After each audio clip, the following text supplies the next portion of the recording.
আরাবুল ওখানে টিকিট পাওয়ার পরে খুব আনন্দিত।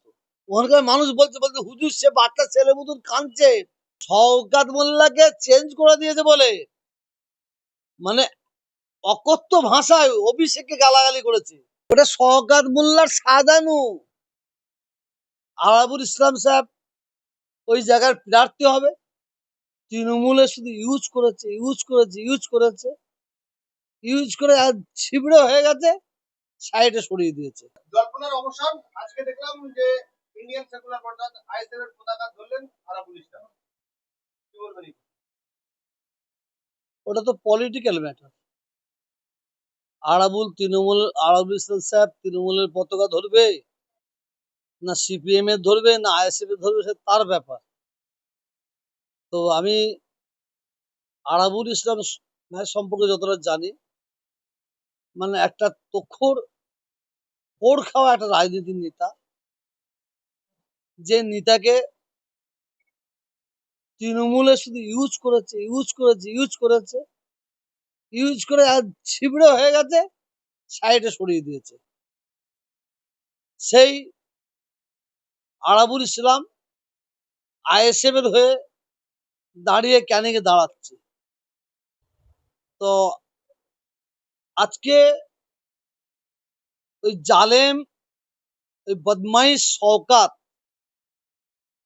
ক্যানিং থেকে চলে যাওয়ার পরে, যেদিন ওকে ক্যানিং থেকে দূর করে দিয়েছে, সেই দিনে ক্যানিং এর মানুষ আরামে ঘুমিয়েছে।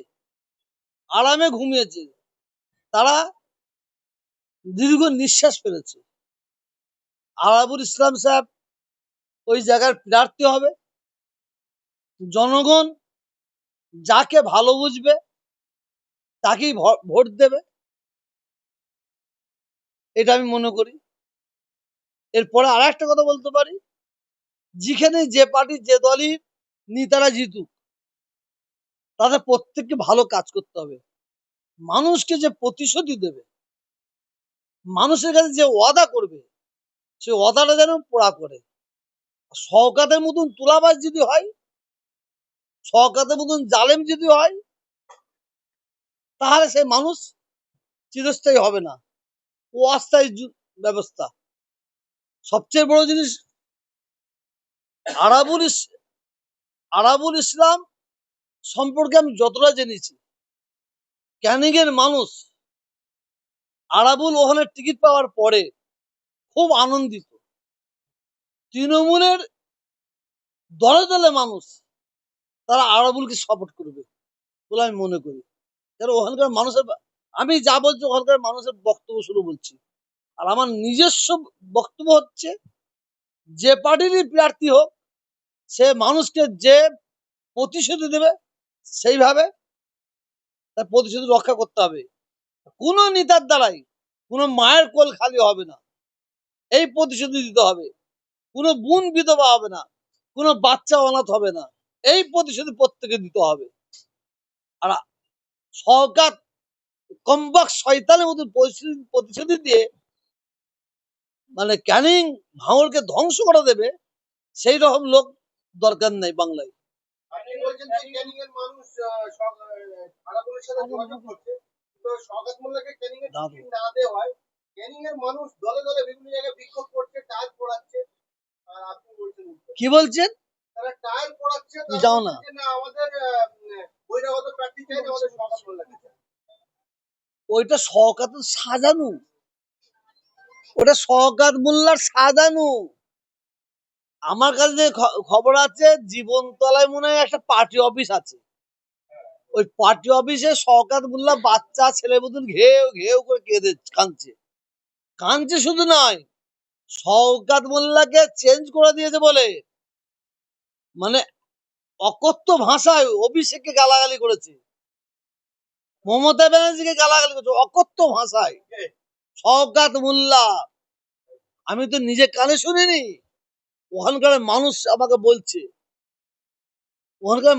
বলছে হুজুর সে বাচ্চা ছেলে মতন কাঁদছে। আপনি বলেছিলেন পাগলা কুকুর হচ্ছে বিহাদ্দ হয়ে যাবে, সত্যি পাগলা কুকুর হচ্ছে বিহাদ্দ হয়ে গেছে। আর যারা ওখানে হারমাত বাহিনী ছিল, সরকার যে হারমাত বাহিনীদের তৈরি করেছিল, তারা কে কোন দিকে যাবে তাদের মাথা কাজ করছে না। কিন্তু ভালো খবর, আরাবুল ইসলাম যাওয়ার পরে তৃণমূলের যারা সরকারের সঙ্গে ছিল, সরকারের সঙ্গে তো ভালোবাসা নিয়েছিল নি, ভয় ছিল সরকার তাদের প্রতি অ্যাটাক করবে, তাদের ঘরে আগুন জ্বালাবে, তাদের মায়ের কোল খালি করবে। সেই সব তৃণমূলের নেতারা আজকে তারা দীর্ঘ নিঃশ্বাস পেলে তারা কিন্তু দেখতে পাবেন এই আরাবুলের পাশে তারা দাঁড়াবে। আর সূত্র খবর পাচ্ছি যে আরাবুল ইসলাম ক্যানিং এ দাঁড়াবে। আরাবুল ইসলাম যদি ক্যানিং এ দাঁড়ায়, আরাবুল আপনাকে বললে আপনি কি আরাবুলের প্রচারে নামবেন? আমাকে যেদিন আমাকে যেদিন পাগলা কুত্তা কামড়াবে, আমাকে যেদিন পাগলা কুত্তা কামড়াবে, আমি পুরো রাজনীতির নেতার হয়ে প্রচার করব। তো আমি ক্যানিং এ যাবো, ভাঙড়ে যাবো, আরো অনেক অন্য জায়গায় যাব। আমার দাবি থাকবে, যেমন আমাদের জাঙ্গি পাড়ায় সেনাশী চক্রবর্তী, আমার দাবি থাকবে যারা উন্নয়ন করেনি, যারা ভাঁওতা দিয়েছে, যারা মানুষের মায়ের কোল মায়ের কোল খালি করেছে, বোনকে বিধবা করেছে, যারা বোম মারামারি করে, যারা মুসলমান হিন্দুর মধ্যে লবি করে, তাদের বিরুদ্ধে আমার বলাটা আমার কাজ। আমার অন্যায়ের বিরুদ্ধে আমি বলবো, কিন্তু কে কাকে ভোট দেবে সে তার ব্যাপার। আমি তো মমতা ব্যানার্জির বিরুদ্ধে কথা বলবো না, আমি তো উন্নয়নের পক্ষে আছি। আমি তো আগেও বলেছি, বাংলার মানুষ সরকারের বিরুদ্ধে নয়, সরকারের পক্ষে, ব্যক্তির বিরুদ্ধে, এই জালেমদের বিরুদ্ধে, সেনাশিসের বিরুদ্ধে, সরকারের বিরুদ্ধে। কেন আমরা জালেমের বিরুদ্ধে? মানে সবাই যে যা বলুক, যে যাকে, সিপিএম, কংগ্রেস, তৃণমূল, এরা এক একজনকে তার ঠিক করে দিয়েছে, নেতা হিসেবে এমএলএ টিকিট করে দিয়েছে, ইনারা করেছে। আমরা সাধারণ মানুষ কাকে ভোট দেবো সেটা আমরাও ঠিক করে নেবো। যত নেতাই এসে আমাদের মাথায় টুই পড়ার চেষ্টা করবো না কেন, আমরা আমাদের ডিসিশন নেবো। আজকে সেনাশিসকে জাঙ্গিপাড়া মানুষ ভোট দেবে।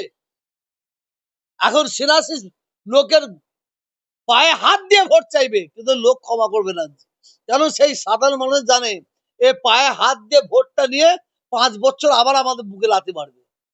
সেনাশিস সরকার যে অত্যাচার, যে জুলুম করেছে, সেই সরকার এখন লোকের পায়ে হাত দিয়ে ভোট চাইবে।